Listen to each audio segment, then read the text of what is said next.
ทุกคนวันนี้จะมาแกล้งหน่อไม้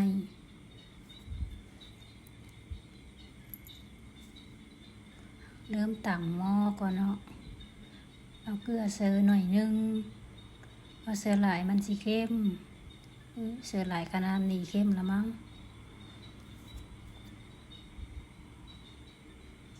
เป็นหัวเสอหลายแซ่บหลายใส่น้อยแซ่บน้อย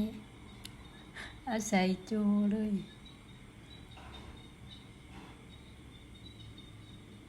แล้วก็มีมะเอือดหัวผักบัวเอาใส่2-3 ตอนก็พอ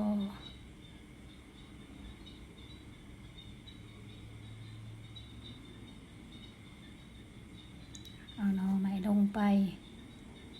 แกงธรรมศาสตร์เนาะนำใส่จองลองดู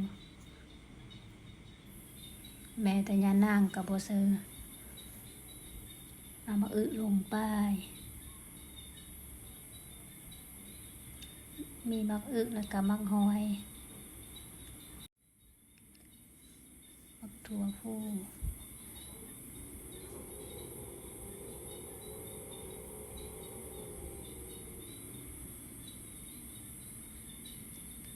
เอาเสือหมดเสียงจากเถือตอกใส่บะเตียวแล้วก็แล้วละตัว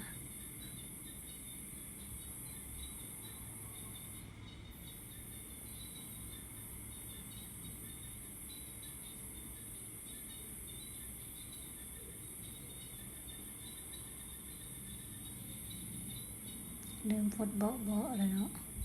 เอาพักซื้อมีพักอีตูเลยแต่บ้านค่อยเอิ้นพักหลักพวงหน่อยๆจับเคียมันบ่พอคน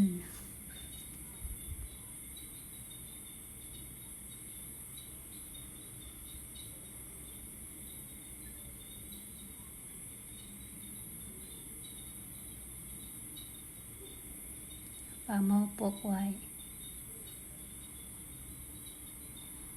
ในหนึ่งมาเปิดสุกไวปานแสดงหนังฟดบัวอยู่แล้ว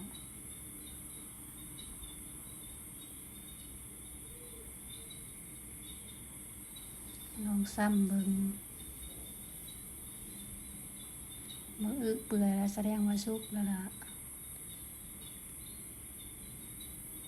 ลองซิมนำซื้อเห็นฮอตเพดานเฮือนเบิด